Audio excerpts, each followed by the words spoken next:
দুনিয়ার কর্মী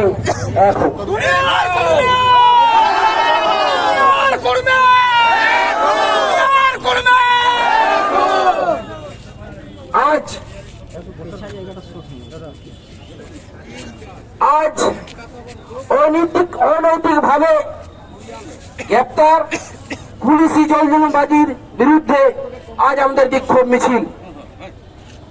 বুঝতে পারছেন, আমরাকে আজকে বিক্ষোভ মিছিল করতে হচ্ছে। তার কারণ কি না, কর্মী জনজাতি মানুষ রাজ্য সরকারের বিভিন্ন দপ্তরকে চিঠি দিয়ে জানিয়ে দিয়েছিল যে 20 সেপ্টেম্বর রেল টাকা হবে, কিন্তু রাজ্য সরকার কখনো কর্ণপাত করেনি যে কর্মীদের সাথে আলোচনা করে তাদের সমস্যা সমাধান করতে। দুঃখের বিষয়, আমাদের সমাজের বিভিন্ন নেতৃবর্গকে অন্যায় ভাবে গ্রেপ্তার করে বলছে কর্মী আন্দোলনকে হয়তো ধ্বংস করে দিবে, কিন্তু রাজ্য সরকারের ভুল বার্তা।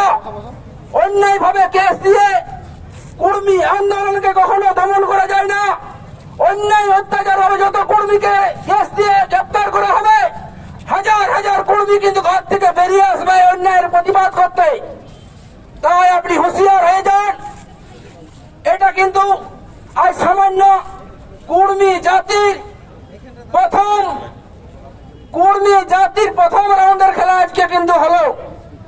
এখন কিন্তু অনেক বাকি আছে, দ্বিতীয় রাউন্ড, তৃতীয় রাউন্ড।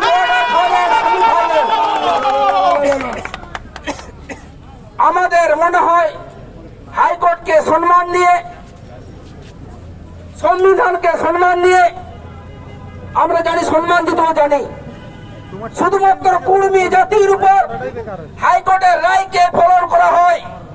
বিভিন্ন রকম যখন আর্জি করে আন্দোলন হচ্ছে, ডিএ আন্দোলন হচ্ছে, তখন কিন্তু আমাদের পুলিশ প্রশাসন তখন সংবিধানের কথা তাদের মনে পড়েনি, সংবিধানের আইনকে ফলো করার তাদের কিন্তু মনে পড়েনি। আইন মনে পড়ে কর্মী জাতিকে কিভাবে ধ্বংস করা যায়, কর্মী আন্দোলনকে কিভাবে ধ্বংস করা যায়, তখন কিন্তু তাদের মনে পড়ে।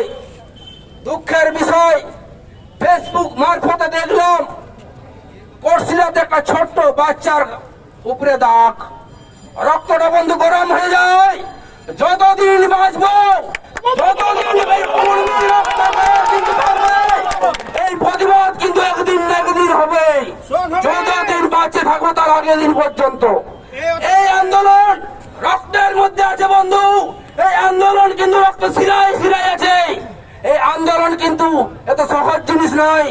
আমরা কিন্তু কখনো কারো ক্ষতি করে, কাউকে অসম্মান করে আজ পর্যন্ত কখনো আন্দোলন করেনি। হেমাশুলিতে 10 দিন কিন্তু পথ অবরোধ হয়েছিল, কিন্তু কখনো কারো উপরে আচর পড়েনি। কর্মীকে বাধ্য করবেন না আচর ফেলাতে, নাহলে কর্মী কিন্তু জানে জঙ্গল মহলকে জঙ্গল সাফ করে দিতেই। আপনি কিন্তু রেডি থাকুন জঙ্গল মহলকে ঘোড়া পচা বা জঙ্গল সাফ করে দেওয়ার জন্য। কর্মীরা কিন্তু আস্তে আস্তে রেডি হয়ে যাবে, আপনার যা চিন্তা ভাবনা। তাই আজকে অনেক বক্তব্য দেওয়ার লোক আছে, অনেক আমাদের সম্মানীয় ব্যক্তিবর্গ, আমাদের গর্বের দিন। কর্মীরা ঐক্যবদ্ধ হতে পেরেছি, এই ঐক্যবদ্ধটাই আমাদের দরকার। যদিও আমরাকে সহযোগিতা করেছেন আপনারাই সহযোগিতা করেছেন ঐক্যবদ্ধ করার, তাই আপনাকে ধন্যবাদ জানাই। এই ঐক্যবদ্ধটাই দেখতে চাইছিলাম, ঐক্যবদ্ধ আগামী দিনের কর্মী জাতি আন্দোলনের ভবিষ্যৎ। এই বলে আমি আমার ক্ষুদ্র বক্তব্য শেষ করলাম।